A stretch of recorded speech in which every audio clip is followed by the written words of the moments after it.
Hollywood used to be extremely conservative. The studio executives and the writers were always evil communists, but by and large, the actors and the movies were tremendously pro-American, and Jimmy Stewart and all of these guys. But over time in Hollywood, conservative actors just plain chickened out and refused to stand up for their beliefs. And the problem with all of this is the longer this goes on, the more difficult it becomes. If somebody had stood up the first time and somebody had said, oh, this whole thing's a war for oil and George Bush is an idiot and those soldiers are over there just to kill babies and steal oil, right, Jim? That's the time when Jim should have said, you haven't got the faintest idea what you're talking about. Shut the F up. You're an absolute idiot and a coward and a traitor for saying so. Then instead of Jim having his head down on the floor, that guy would have his head down on the floor. And this brings us to the problem we're in and potential solution out of the problem that we're in. Of all the things that I saw in 2020, there are very few things that made me feel good. But one of the things that made me feel very, very, very good, and I mean just profoundly hopeful and confident, was in the final weeks of the campaign, the number of Trump people that were out there with their flags and their trucks and their bumper stickers and they're waving flags and they're in Beverly Hills and they're just forming caravans and so on. That is exactly what is needed now. Is a just plain open willingness to say, this is what I believe, and I am convinced it's right based on history and truths that are eternal, and I am no longer going to sit down and listen to you basically trash this without me doing something about it. This is Newt Gingrich. This is a quote. Given this environment, I have no interest in legitimizing the father of a son whose Chinese Communist Party members boast about buying, nor do I have any interest in pretending that the current result is legitimate or honorable. It is simply the final stroke of a 4-year establishment media power grab. It's been perpetuated by people who have broken the law, cheated the country of information, and smeared those of us who believe in America over China, history over revisionism, and the liberal idea of free expression over cancel culture. I write this in genuine sorrow because I think we're heading towards a serious, bitter struggle in America. This extraordinary, coordinated 4-year power grab threatens the fabric of our country and the freedom of every American. Well said, Newt, as usual. But the reason I think this is really important is not only for what it shows us, but for what it reveals. In other words, not just the positive image of what Newt Gingrich said, but the negative space of what hasn't been said everywhere else. This entire thing is going to be, I think, quite a big surprise to these criminals and thieves. I really think they're going to be quite shocked, because I think the fundamental attitude of 80 million, 100 million of us is simply no. Now, there's all sorts of things to talk about in terms of what we could have done or should have done or whatever, but at this point moving forward, there is no moving forward. I'm not going to use that term, if I can help it, and if I catch myself, I'm going to stop myself. I am not going to get over this. I am not going to get over this. I'm not going to get over it. I'm not going to stop fighting about it. I'm not going to get used to it, and I'm not going to accept it ever. Not ever, no. Until and unless, and I already know the answer to this question, somebody provides an understandable, simple, airtight explanation for the hundreds of cases of irregularities that we've seen.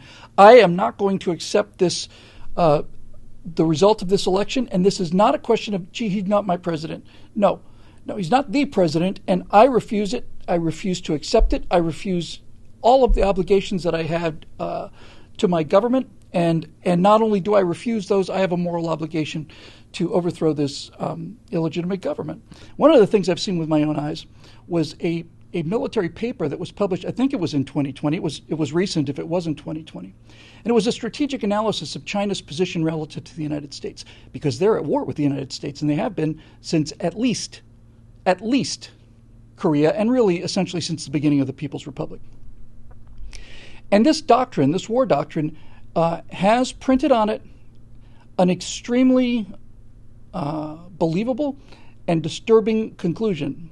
And what the final analysis of this Chinese internal, it's not a secret document, it is an internal policy paper designed for the People's Republic of China Army and the People's Republic Army Navy. And it basically says, in so many words, that currently China cannot compete with the United States militarily, and so in order to achieve worldwide dominance, they will do anything necessary in order to achieve either that parity or superiority. And that we need to underline, anything necessary. There's a lot of things that the United States could do right this second. Biologically, nuclear weapons, all kinds of things. There's a lot of things that if I was president of the United States that I would want for this country and I think would improve our strategic situation. But I'm not going to do anything in order to achieve those things because I don't have to. Because I have confidence in my nation. I don't carry around this enormous inferiority complex. But they said anything necessary. So, given the fact that the economy in the United States was booming, China was taking a beating finally, companies moving out of China at the behest of Donald Trump and coming back to America and bringing their manufacturing jobs with them. The Chinese Communist Party is looking at a suddenly very bleak situation because for the first time in 50, 60, 70 years, there's an American president who understands the risk that China poses to this country, including things like electronic parts that go into our military components that are made in China, medicines that are made in China. We'll get to that.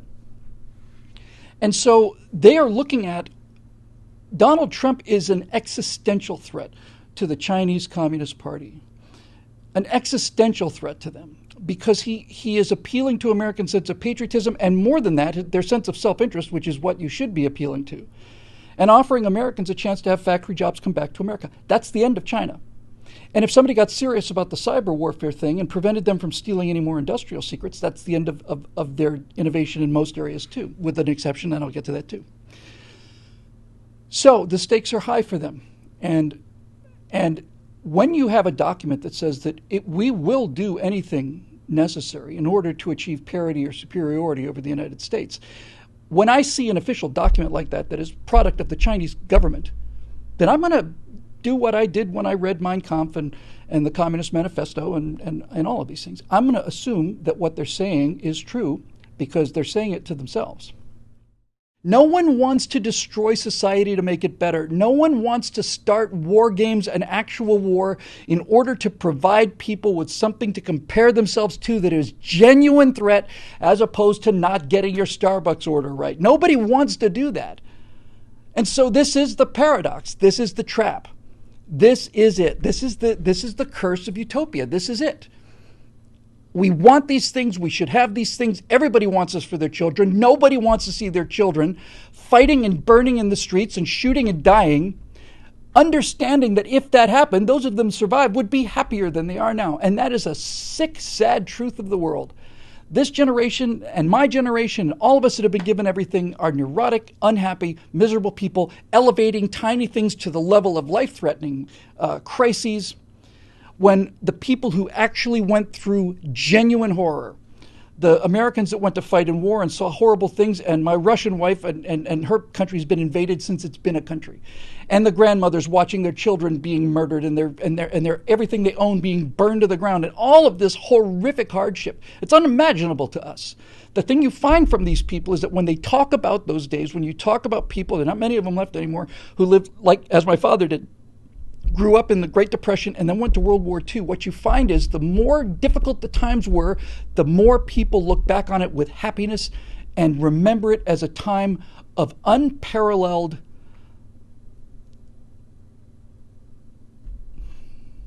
this is an important word, fulfillment, unparalleled purpose, a fundamental sense of community and connectedness and courage and all of these great virtues that we're missing today. Anyway, Merry Christmas. The reason we have freedom in this country is because of the fundamental virtue of the American people. And to a very large extent, that fundamental virtue was put into them by the Judeo ideas of a God who has laws, and those laws are not to be trifled with. And then the Christian idea that the judge of those laws And the person who can help you when the temptation to break those laws comes, which is perpetually, lives inside you. It doesn't live in Washington. The arbiter of right and wrong and good and evil is not in Sacramento, although he thinks he is. And it's not in Washington, and it's nowhere else in the world. It's inside you. It is part of your commitment.